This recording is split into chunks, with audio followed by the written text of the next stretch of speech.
Hi everybody and welcome.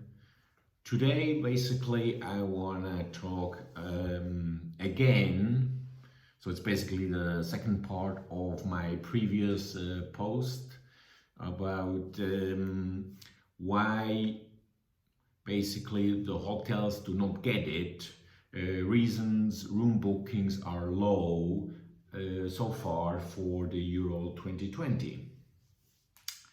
So I had a very good discussion today with actually three people within the industry. Some are partners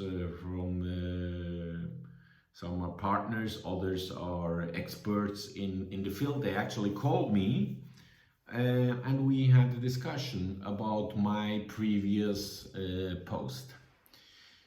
And one of they also mentioned, and is a very good point, is that if we compare with the World Cup in Russia 2018, where group bookings were actually the demand for group bookings in advance, securing the rooms was very important.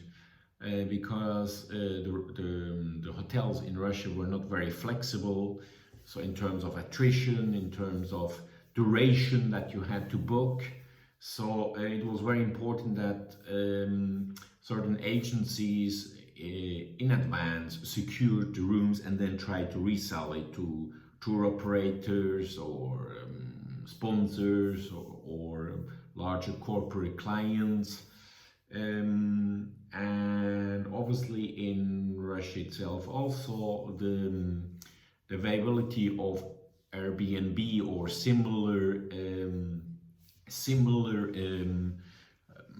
accommodation services actually was very low. So what we see now for the Euro 2020 is actually that people are also looking for other options besides the hotel, as I mentioned, Airbnb, etc. So maybe the hotel then, or a client maybe books 5-10 rooms also directly to a hotel, because if it's below 10 rooms, it's not considered group travel. So they just book a few ones and then later on they may add some rooms, or they go through Airbnb to secure that.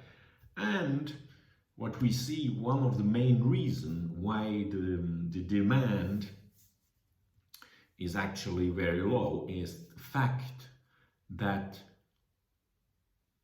for example, England plays 3 matches in Wembley. Actually, if they go ahead, they will play, and if they go to the final, England, then they can play 5 matches in London. The same is with Italians, for example, where they will play the 3 group matches at home. So I'm showing this. So if you take an example, Rome, okay, here we have Rome. They will play against Turkey on the 12th of June. So Italy plays at home. Then against the Swiss on the 17th and the 21st, they will play against Wales. So 3 matches at home. No need for accommodation. Baku is different because Azerbaijan is not qualified. Okay, but we know already that the connections are very bad from Wales and from Switzerland to Baku. So maybe 300, 500 people will need accommodation, hotels, or may need group accommodation. The rest will be individual travel or Airbnb, etc. Exception will be Turkey. But Turkey, well, the distance is just a few hours from Istanbul to Baku. So they may even fly in and fly out.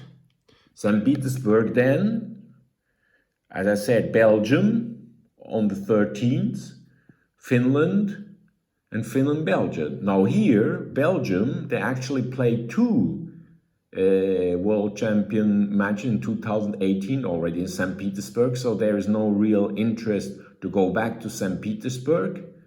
they will rather go to Copenhagen, so there will be a low interest in it. Finland, well, it's a neighbor country, basically, so also people will fly in, fly out on the same day, or just take the boat, go in and go out. The only one is Finland against Belgium, but here also Finland, once more, neighbor. Belgium, the Belgians are not really interested to go to St. Petersburg. Furthermore, the rates of the hotels are very high. So, I mean, you know, so sorry, I'll just put that right, so there's not doesn't reflect. So also here, very low. Amsterdam, same, or Copenhagen, same thing. The Danes playing at home. Finland is very close by, no interest. Amsterdam, local team playing at home. Ukrainians, well, there are not many Ukrainians usually travel for a Euro. Okay, Austria, this team here, we still don't know the playoffs. But as you see, in many places, London, we have the same thing. Bilbao, we have the Spanish playing 3 matches. In Munich, the Germans 3 matches. So, I mean, you know, not really. A lot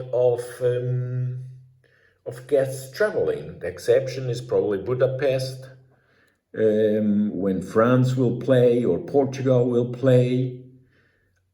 That's an exception, but overall, you know, then maybe we can say maybe 400-500 people, 600 people will travel and need accommodation over 2 nights.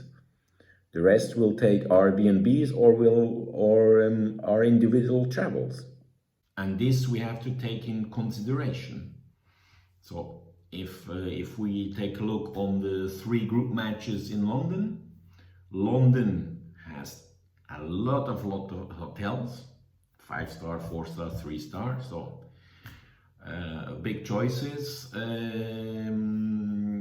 and maybe 300-400 people traveling to London for a match. So for example, Croatia, I mean, you know, 3 hotels, 4 hotels, 5 hotels, there's maybe 4 or 5 hotels needed, no more.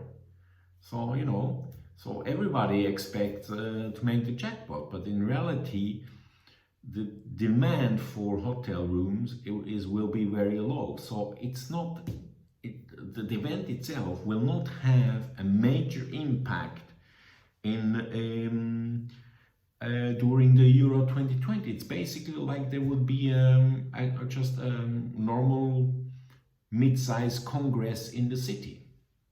So I would like to know your thoughts about Euro 2020 and accommodation, and let me know. So you can share it with me, and maybe we can share it with other stakeholders, because in the end it's the idea of this post and another post is basically to bring value, to educate people, and to have a better understanding. So that's it for today, and thank you very much.